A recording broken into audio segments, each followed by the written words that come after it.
பார்த்தசாரதி. நான் தாம்பரத்துலேருந்து வரேன். நான் ஒரு 4 மாசமா ட்ரேடிங் பண்ணிட்டு இருக்கேன். அதில் பார்த்தீங்கன்னா 4 மாசமா மேடமோட யூடியூப்ல தான் பார்த்து பார்த்து பண்ணியிருந்தேன். எனக்கு ஏஜ் அதிகம் தான், 54 வயசு ஆகுது எனக்கு. வரும்போது நானும் அதான் நினச்சேன், எனக்கு கற்றுக்க முடியுமான்னு சொல்லிட்டு. நல்லா மேடம் வந்து கற்றுக் கொடுக்குறாங்க. நல்லா சந்தோஷமாக இருக்குது. இனிமே ஃபுல்லாக கற்றுக்கிட்டு கமாடிட்டி எல்லாமே பண்ணலான்ற ஒரு தைரியம் வந்துருக்கு. வணக்கம், நான் தர்மஸ்ரீ ராஜேஸ்வரன் பேசுறேன். என்னுடைய பேர்ல என்னுடைய முகத்தை வைத்துக்கொண்டு நிறைய ஃபேக் ஐடிஸ் உருவாகிறது கேள்விப்படுறேன். ஸோ நம்மளுடைய நேயர்கள், சப்ஸ்கிரைபர்கள் இந்த மாதிரி ஃபேக் ஐடிஸ்லாம் கொஞ்சம் அவாய்ட் பண்ணுங்க, அன்ஃபாலோ பண்ணுங்க, ரிப்போர்ட் பண்ணுங்க. வேற எந்த விதமான பண பரிவர்த்தனைகளையும் அவங்களோட வச்சுக்காதீங்க. அவங்க ஏதாவது உங்களுக்கு ஃபோன் பண்ணி உங்களை ஃபாலோ பண்ணா கூட நீங்க அவங்கள்ட்ட இருந்து எஸ்கேப் ஆயிடுங்க. இல்லைன்னா உங்களுடைய பணம் மற்றும் உங்கள் நேரம் ஆகியவை பறிமுதல் செய்யப்பட்டுரும். அதனால நேயர்கள் இந்த மாதிரி ஃபேக் பேர்வழிகள்ல இருந்து உங்கள் தான் நீங்க தற்காத்து கொள்ள வேண்டும். ஸோ அதனால ஃபேக் ஐடிஸ்லாம் வந்தது அப்படின்னா தயவு செய்து ரிப்போர்ட் பண்ணுங்க. நாம இன்னைக்கு இந்த பதிவுல என்ன பார்க்க போறோம் அப்படின்னு கேட்டீங்கன்னா, மார்க்கெட் வந்து பாத்தீங்கன்னா 23,500 அப்படிங்கிறது ஒரு ஸ்ட்ராங் சப்போர்ட் லெவலாக இருந்தது. கடந்த 2 மாதமாகவே அந்த இடத்தை உடைக்காமல் ஒரு பத்திரமா இருந்துட்டு இருந்துச்சு அப்படின்னே சொல்லலாம்.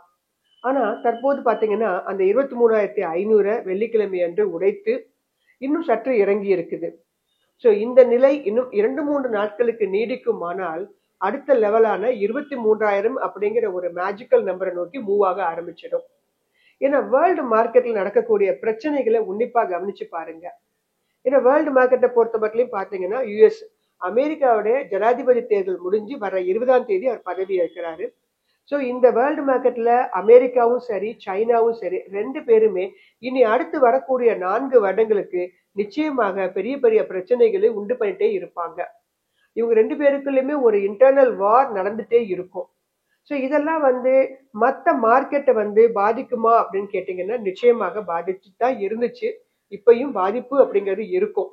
ஸோ அதனால நேயர்கள் இது வந்து கொஞ்ச நாள் இந்த மாதிரி பண்ணிட்டு இருப்பாங்க. அதுக்கப்புறம் அவங்க ஸ்டெபிலைஸ் ஆயிடுவாங்க. எவ்வளவு நாள் வந்து அவங்களுக்குள்ளே வந்து ட்ரேட் வார் பண்ணிட்டே இருப்பாங்க. ஒரு சர்டன் ஸ்டேஜ்ல அது எல்லாமே முடிவுக்கு வந்துடும். அதனால வரக்கூடிய மாதங்கள்ல பட்ஜெட் வரைக்குமே கூட மார்க்கெட் பயங்கர அப்ஸ் அண்ட் டவுன்ஸா தான் இருக்கும். ஸோ ஸ்டாப் லாஸ் வச்சிருந்தீங்கன்னா ஸ்டாப் லாஸ் அடிச்சுட்டு தான் ஏற ஆரம்பிக்கும். ஸோ அதனால ஹெவியா ஆப்ஷன்ஸ் ட்ரேடிங் பண்றவங்க எல்லாம் கொஞ்சம் ஹெவி வேல்யூம் பண்றதை கொஞ்சம் குறைத்துக் கொள்வது நல்லது. அல்லது பிரித்து பிரித்து வாங்குங்க. ஒரு 4 லாட் வாங்க போறீங்கன்னா 2 பிரிச்சு பிரிச்சு வாங்குங்க. அப்பதான் உங்களுக்கு வந்து அது உபயோகமாக இருக்கும், தப்பிக்க முடியும். ஹெட்ஜிங் சொல்லக்கூடிய ஆப்போசிட் டைரக்ஷனையும் கையில எடுத்துட்டே வாங்க. ஸோ ட்ரேடிங் பண்றவங்களுக்கு அடுத்து வரக்கூடிய 2 மாதங்கள் நல்லாவே இருக்கும். ஏன்னா பயங்கர ஸ்விங் அண்ட் வாலட்டைலாக இருக்கும். நிறைய கண்டென்ட் வந்து உங்களுக்கு வேர்ல்டு மார்க்கெட்ல கிடைத்து கொண்டே இருக்கும்.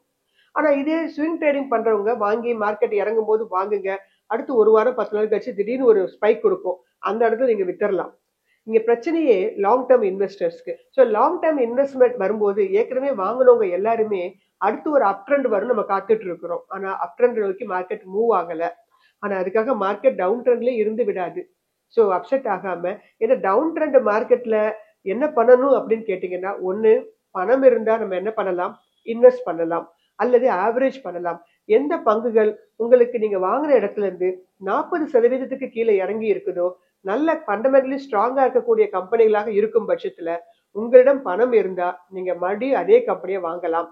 அல்லது பணம் இல்லாதவர்கள் இந்த இடத்தில் மௌனமாக அமைதியாக மார்க்கெட்டை வாட்ச் பண்றது நல்லது. உங்க போர்ட்போலியோவை எடுத்து எடுத்து பார்த்து பயப்படாதீங்க. நிச்சயமாக எல்லாருடைய போர்ட்போலியோ இன்க்ளூடிங் என்னுடைய போர்ட்போலியோ இறங்கிதாங்க இருக்கு. ஸோ போர்ட்போலியோ எல்லாமே இறங்கிதான் இருக்கும். அதை பார்த்து நம்ம பயப்படுறதுனால என்ன பிரயோஜனம்? ஒண்ணு நம்ம மார்க்கெட் பீக்ல இருக்கும்போது அந்த ஷேர்ஸ் எல்லாம் வித்து ப்ராஃபிட்டை புக் பண்ணிருக்கணும். ஆனா நம்ம அப்பொழுது என்ன பண்ண மாட்டேங்கிறோம், ப்ராஃபிட்டை புக் பண்ண மாட்டேங்கிறோம். மார்க்கெட் பீக்ல இருக்கும்போது தான் வந்து வாங்குறோம். இப்ப மார்க்கெட் டவுன் ட்ரெண்ட்ல இருக்குது, இந்த சமயத்துல வாங்குங்க அப்படின்னா இந்த சமயத்துல வாங்கவே மாட்டோம். எப்போதுமே மார்க்கெட் அப் ட்ரெண்ட் 26,000 27,000 போகும்போது பாத்தீங்கன்னா அப்பதான் நமக்கு வாங்கணுங்கிற எண்ணமே வரும். ஆனா டவுன் ட்ரெண்ட்ல இருக்கும்போது தான் வாங்கணும்னு எல்லா அனாலிசிஸ்டுமே சொல்றாங்க இல்லையா? அதனால அப் ட்ரெண்ட்ல இருக்கும்போது வாங்குவதை தவிர்ப்பது நல்லது. இந்த டவுன் ட்ரெண்ட்ல இருக்கும்போது கொஞ்சம் கொஞ்சமாக வாங்கலாம். ஸோ இதான் வந்து நல்ல மெத்தடு. ஆனா ஏற்கனவே வாங்கியிருக்கவங்க என்ன பண்றது, வேற வழியே இல்லை. இந்த இடத்துல வந்து நீங்க ஆவரேஜ் பண்ணிக்கலாம். அப்படி பண்ணும்போது உங்களுக்கு மறுபடியும் மார்க்கெட் கண்டிப்பாக ரீகெயின் ஆகும். இந்த உலக வல்லரசுகள்லாம் எவ்வளவு நாள் தான் வந்து போர் பண்ணிட்டே இருப்பாங்க? ஏதாவது ஒரு இடத்துல நிறுத்திதானே ஆகணும். அல்லது மற்ற மார்க்கெட்டுக்கெல்லாம் அவங்கள இக்னோர் பண்ண ஆரம்பிச்சிருவாங்க. இப்பயே பாத்தீங்கன்னா டொமஸ்டிக் இன்ஸ்டிடியூஷனல் இன்வெஸ்டர்ஸும் ரீட்டைலர் ஆகிய பப்ளிக் நீங்களும் இந்த மார்க்கெட்ல இன்வால்வ் ஆன காரணத்தினாலதான் மார்க்கெட் ஸ்டெபிலைஸ் ஆகி இருக்குது.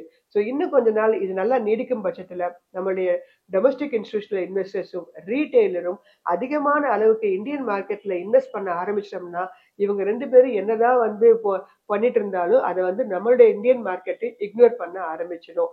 ஸோ அதனால நேயர்கள் பயப்படாம ஏற்கனவே வாங்குறவங்க முடிஞ்சா ஆவரேஜ் பண்ணுங்க. பணம் இல்லையா அமைதியாக விட்டுறது நல்லது. இந்த சமயத்துல நீங்க வித்தீங்க அப்படின்னா ஒருவேளை இந்த இடத்துல இருந்து பவுன்ஸ் பேக் ஆயிட்டா என்ன பண்ணுவீங்க? அங்கேயும் உங்களுக்கு பிரச்சனை தான். அதனால மார்க்கெட்டை மௌனமாக கவனிக்கிறது நல்லது. உங்க போர்ட்போலியோ எடுத்து எடுத்து செக் பண்ணி என்ன பண்ணாதீங்க, பேனிக் ஆகாதீங்க. மார்ச் மாசத்துல உங்களுக்கு எல்லாமே பிப்ரவரி முடிஞ்சு மார்ச்ல பட்ஜெட் முடிஞ்சு வரும்போது இயர் எண்ட் ரிசல்ட் ஓரளவாவது மார்க்கெட் கொஞ்சம் பிளஸ்ல இருக்கும்.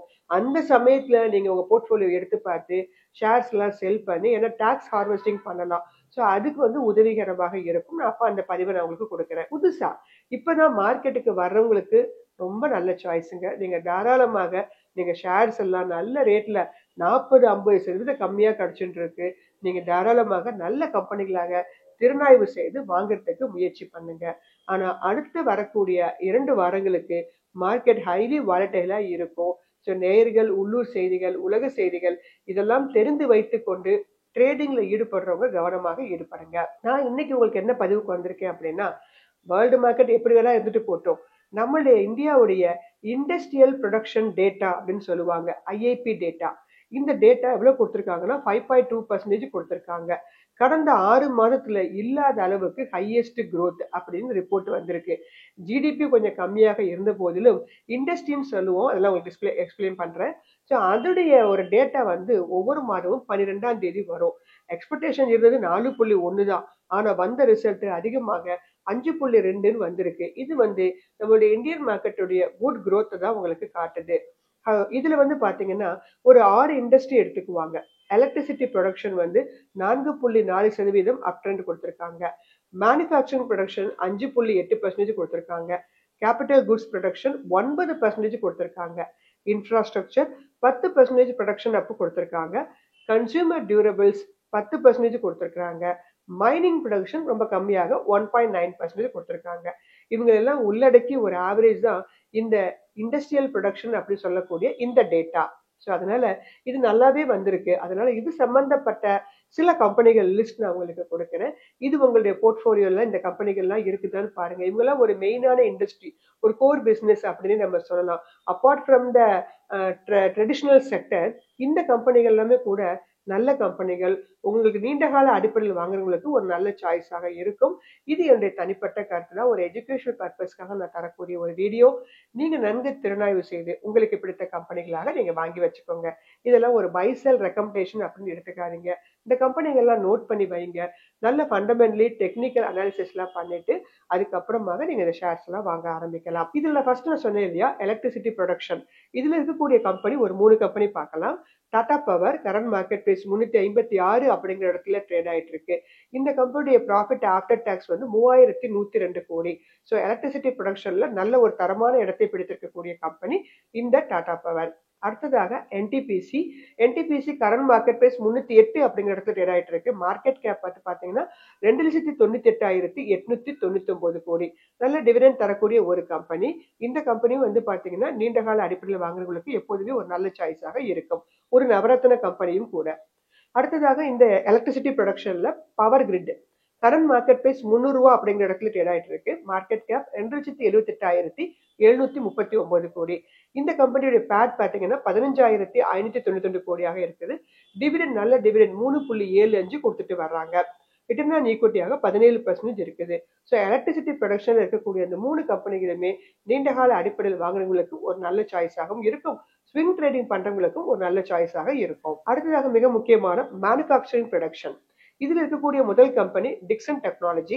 கரண்ட் மார்க்கெட் பிரைஸ் 16,709 ஆகும். மார்க்கெட் கேப் 1,374 கோடி மார்க்கெட் கேப் வச்சிருக்கிறாங்க. டிவிடெண்ட்லாம் கொஞ்சம் ஸ்மாரா கொடுக்கக்கூடிய கம்பெனி தான், டெட் இல்லாத கம்பெனி. இந்த கம்பெனியுடைய ப்ராஃபிட் ஆஃப்டர் டாக்ஸ் 364 கோடியாக இருக்குது.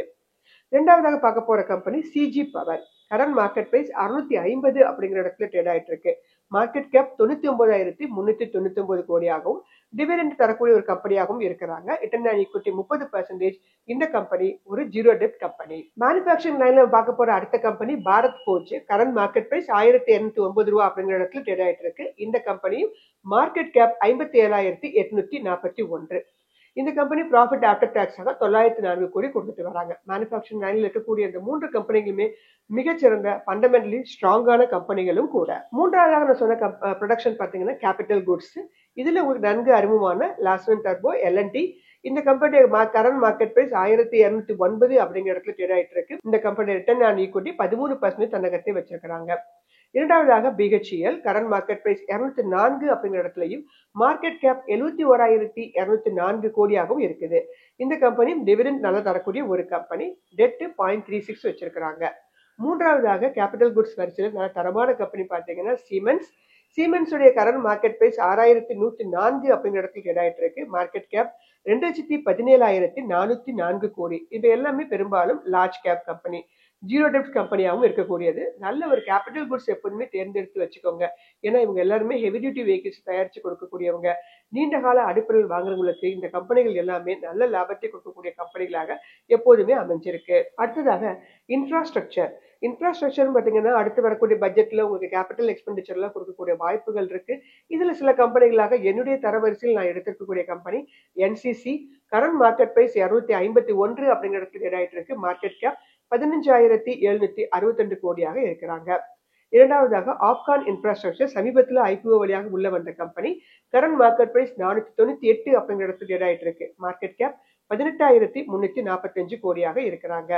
ஐஆர்பி இன்ஃப்ரா அப்படிங்கிற இந்த கம்பெனி கரண்ட் மார்க்கெட் பிரைஸ் 52 ரூபாய் அப்படிங்கிற இடத்துல ட்ரேட் ஆயிட்டு இருக்கு. மார்க்கெட் கேப் 31,952 கோடி.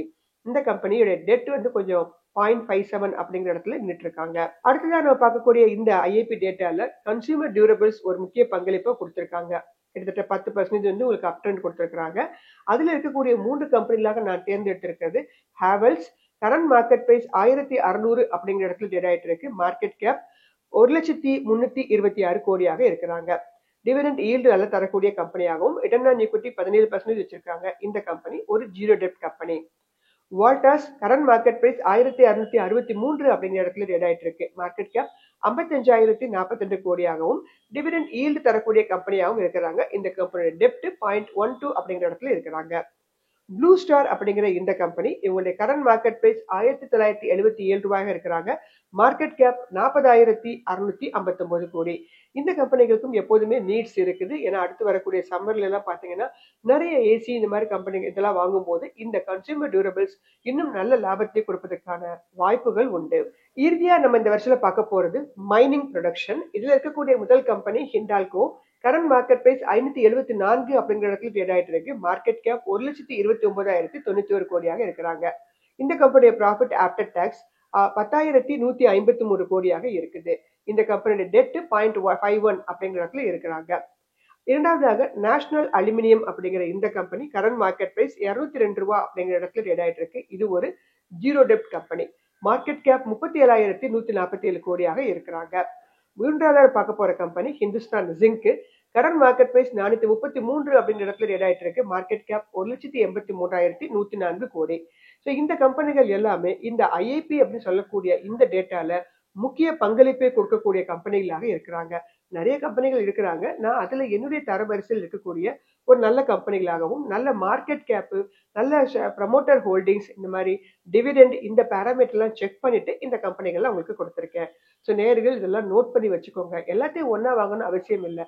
ஒவ்வொரு செக்டர்ல இருந்து ஒவ்வொரு டிபார்ட்மெண்ட்ல இருந்து நீங்க நல்ல கம்பெனிகளை தேர்ந்தெடுத்து உங்க போர்ட்போலியோவை நீங்க திறமை வச்சீங்கன்னா நிச்சயமாக நீண்ட கால அடிப்படையில் வரும்போது இந்த ஷேர்ஸ் எல்லாமே உங்களுக்கு நல்லதொரு லாபத்தை கண்டிப்பாக கொடுக்கும். நன்றி, வணக்கம்.